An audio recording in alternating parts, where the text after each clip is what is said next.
se retrouve pour un TP de radiologie. Alors, hop, je vais essayer de me mettre. Alors, moi, je suis interne en radiologie à Marseille.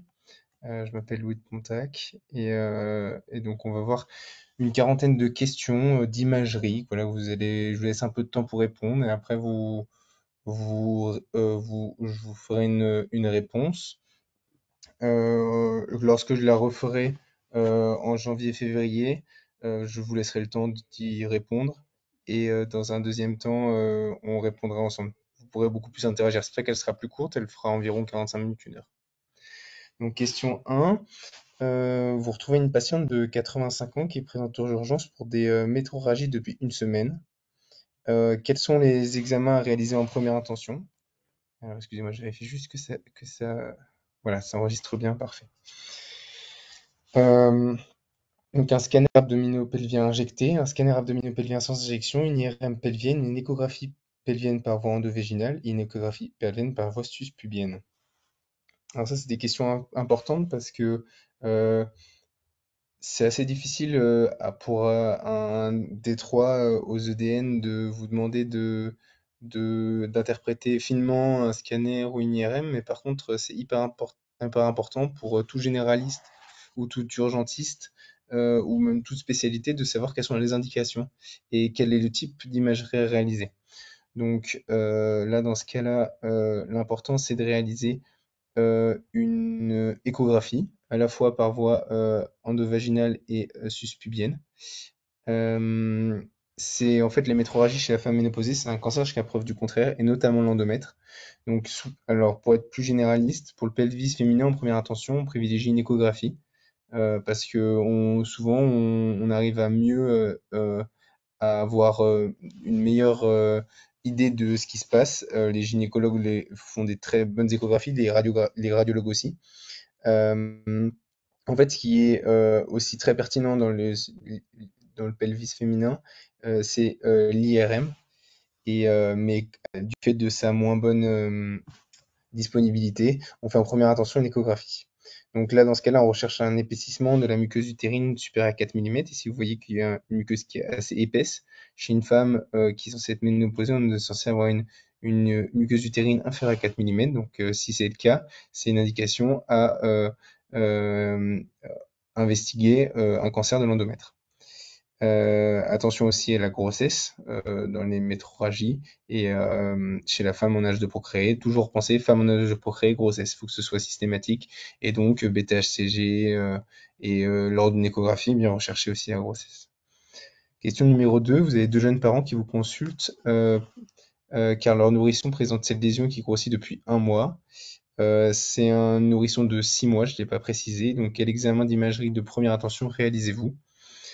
Dans ce cas-là, je vous laisse un peu réfléchir.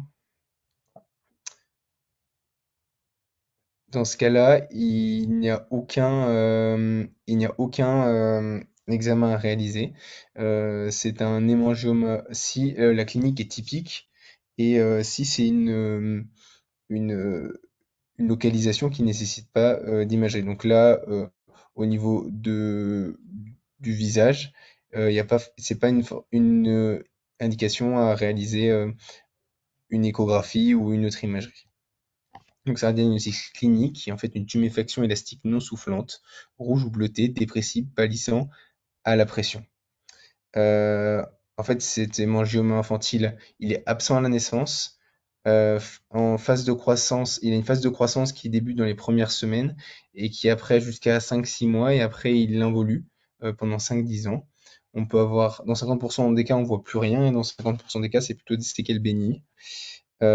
Parfois, très rarement, il faut retenir qu'il n'y a pas d'imagerie. On peut faire un écho Doppler quand on a un doute avec les malformations vasculaires, donc les malformations veineuses, artério-veineuses, etc.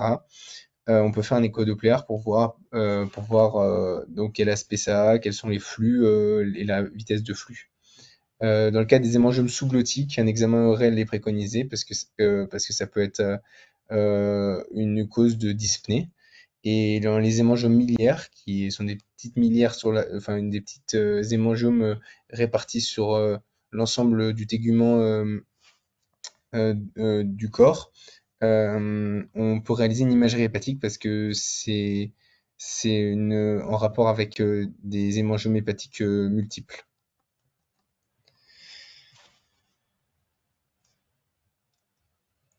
Question 3, je vais assez vite parce qu'on a beaucoup de questions et après, une fois que vous pourrez comme ça faire pause, les remettre, mais quand on le refera ensemble, on ira plus doucement. Vous recevez aux urgences une patiente de 60 ans victime d'une chute en scooter à l'arrêt avec traumatisme crânien.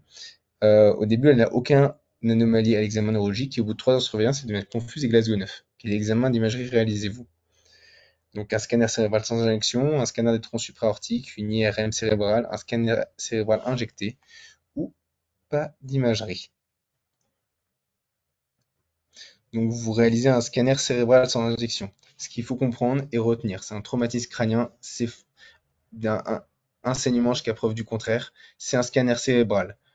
Pas forcément systématique, systématique notamment si vous avez des signes neurologiques, systématique de faire un scanner cérébral sans injection.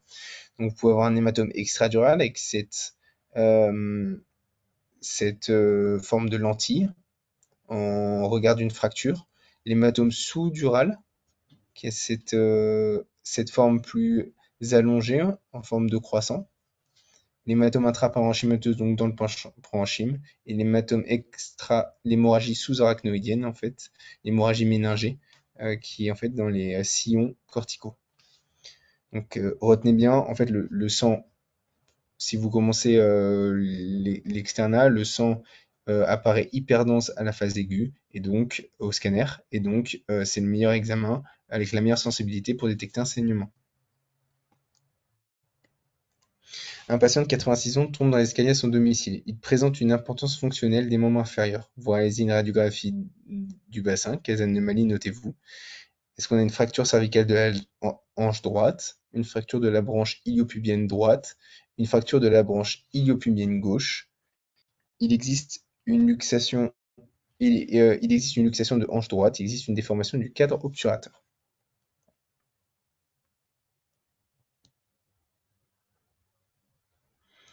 Donc il y avait bien une fracture de la branche iliopubienne droite et ischiopubienne gauche. Avec une déformation des cadres obturateurs. En fait, les cadres obturateurs sont composés de ces deux branches qui forment avec le trou obturateur au centre. Donc, pour faire un peu d'anatomie, l'articulation sacro-iliaque, ici le coccyx, la branche iliopubienne, la branche ischiopubienne, la symphyse pubienne et l'articulation coxofémorale. Ce que je vous conseille dans une radiographie pour bien voir les fractures, c'est de bien suivre la corticale osseuse. Et si vous regardez bien, hop, elle s'interrompt, paf. Sur un os normal, il n'y a aucune interruption. Là, vous n'avez aucune interruption jusqu'à la symphyse. Ici, vous commencez, hop, là, vous ne la voyez plus, et vous la reprenez. Pareil de l'autre côté, tac, et vous ne la voyez plus. Ici, c'est pareil. Chut, hop, et vous ne voyez plus. Donc, je vous conseille de bien suivre les corticales, et vous allez voir, dès que vous avez un décroché ou quelque chose de moins opaque, et ben, c'est un signe de fracture. Vous avez un patient maintenant de 20 ans qui se présente aux urgences car il a reçu une balle de tennis dans l'œil. Son œil droit est tuméfié, vous réalisez une scanner du massif facial. Quelle anomalie retrouvez-vous? Une fracture blowout du plancher de l'orbite, une fracture en trappe du plancher de l'orbite, une incarcération du muscle oblique inférieur, une incarcération du muscle droit inférieur, une atteinte du foramen sous-orbitaire.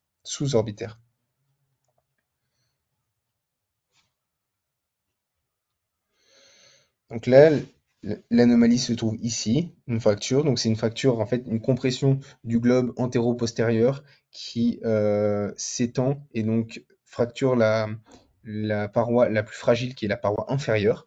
Donc là, vous voyez une fracture en trappe. Une fracture en trappe, c'est une fracture en bois vert avec euh, un côté qui s'est fracturé ici et un autre qui s'est juste plié, qui fait qu'en fait, vous pouvez avoir, on parle de trappe parce que ça se referme et ça bloque le contenu qui s'est extériorisé de l'orbite. Donc, vous avez ici une incarcération du muscle droit, qu'on va voir mieux sur les diapositives suivantes, une atteinte du foramen susorbitaire, parce qu'en fait, le foramen susorbitaire, vous voyez ici, et c'est pile là où c'était fracturé. Et donc, c'est bien une fracture en trappe. Fracture en blowout, c'est l'opposé.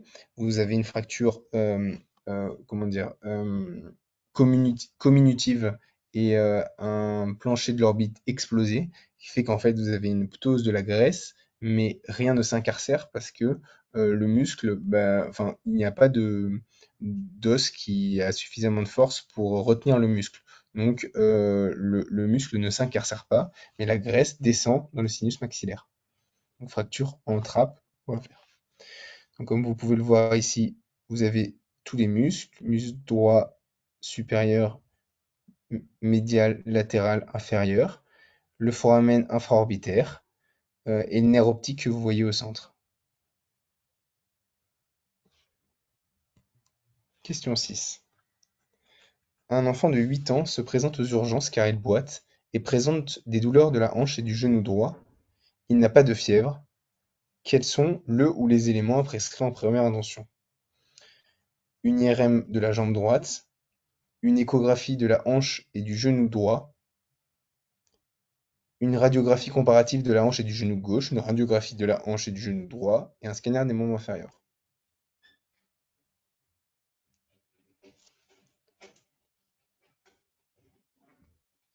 Donc les bonnes réponses, c'était l'échographie de la hanche et du genou droit avec la radiographie complémentaire.